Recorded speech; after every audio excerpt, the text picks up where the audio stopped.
The studio lights burned bright, gleaming off the polished glass table at the center of the set. A live audience sat in silence, their eyes darting between the confident black entrepreneur seated calmly in his tailored navy blue suit and the sharp-tongued TV host across from him, whose stiff smile masked a storm brewing beneath her carefully composed face. The show had been promoted all week as a fiery debate on business ethics and opportunity. But from the moment the entrepreneur, Marcus Daniels, walked onto the stage, he could feel the weight of bias pressing down on him. The whispers, the smirks, the subtle glances from the host told him this wasn't going to be a fair conversation. "Mr. Daniels," the host began, her voice dripping with condescension, "your company's success has been surprising to many of us. Tell me, how does someone with no formal background in finance suddenly find himself running a multi-million-dollar empire?" The words weren't a question, they were an accusation, a suggestion that Marcus didn't belong. The audience shifted uncomfortably. Marcus leaned forward slightly, his calm voice carrying authority. "Success doesn't ask where you come from, it asks how hard you're willing to work. I built my business from the ground up, starting with one product, one sale, and one dream.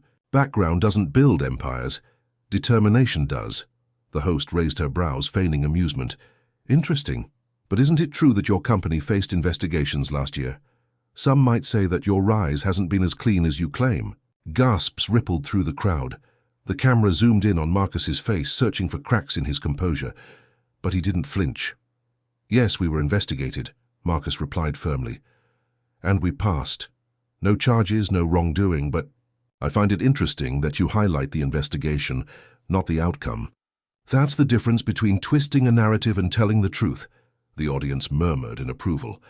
The host's smile faltered for just a second. She pressed on.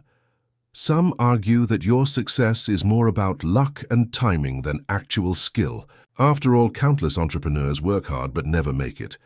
Why should people believe your story?" Marcus straightened his tie, leaned back slightly, and let a confident smile form. "Luck may open a door, but it doesn't build factories. It doesn't create jobs. It doesn't pay salaries. My team and I turned every setback into a stepping stone. That's not luck, that's leadership." Applause erupted from the audience. The host's face flushed. She tried to regain control, cutting in sharply. "But surely you must admit that you're an exception, not the rule. People like you," she paused, her eyes narrowing, "don't usually end up here." The air grew thick. The bias was no longer subtle. It was out in the open. The phrase, "people like you," hung heavy, echoing across the studio like a slap. Marcus's jaw tightened, but he didn't raise his voice. Instead, he let the silence stretch for a beat before answering. His words came low, steady, and unshakable. "You're right. People like me don't usually end up here, not because we can't, not because we're incapable, but because doors are slammed in our faces before we even knock. I'm here to prove that when one of those doors finally opens, we don't just walk through, we tear it off the hinges so others can follow." The audience exploded with applause. Even some of the crew members behind the cameras couldn't help but nod in admiration. The host shifted in her seat, flustered, her composure slipping, but she wasn't done. She leaned forward, her voice sharp, almost desperate. "So, are you saying society is unfair to people like you? Isn't that just an excuse?" Marcus met her gaze directly. "Excuses are what people use when they quit. I don't quit. But yes, society is unfair, and denying it doesn't make it less true. The real question is, are we brave enough to change it?" The crowd stood, clapping and cheering. The host tried to shush them, but the energy in the room had shifted. Marcus wasn't just defending himself anymore. He was speaking for every entrepreneur, every dreamer, every person who'd ever been told they didn't belong, and the host realized she had lost control of her own stage. The applause lingered, rolling like thunder across the studio. The host's attempts to calm the audience only highlighted her growing discomfort. Her show, her platform, was no longer under her control. When the noise subsided, she forced a tight smile.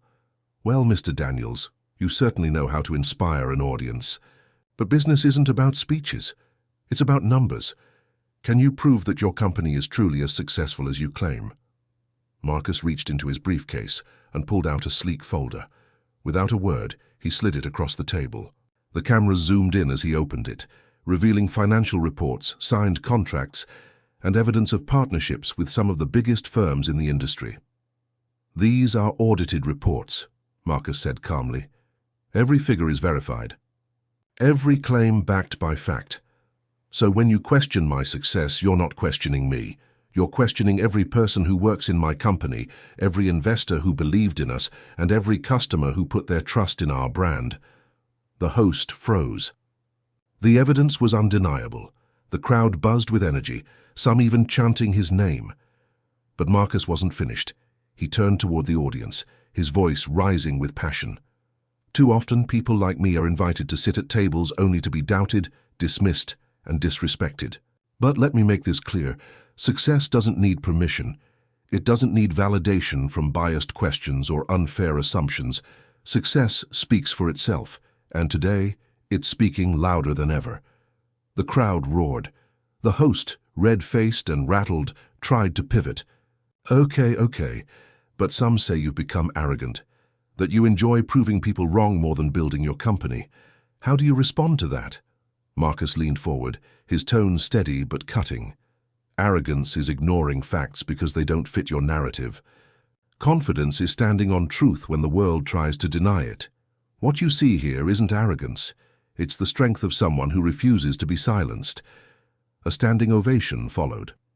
The host sat back, defeated. Her carefully planned ambush had turned into her own unraveling. The camera lingered on Marcus as he closed the folder and looked straight into the lens. "For every young entrepreneur watching this, never let anyone tell you that you don't belong. Build your dream, defend it. And when the world doubts you, let your results speak louder than their prejudice." The credits rolled over thunderous applause. The clip would go viral within hours, sparking headlines, debates, and conversations around the world. But in that moment, Marcus Daniels didn't care about trending topics or social media praise. He had done something bigger. He had stood tall in the face of disrespect, turned prejudice into power, and left an entire nation inspired. The host, meanwhile, stared at her desk, her career shaken by the very man she had tried to humiliate. And Marcus walked off the stage, his head high, knowing that his story was no longer his alone. It belonged to every dreamer who had ever been told, "You don't belong here."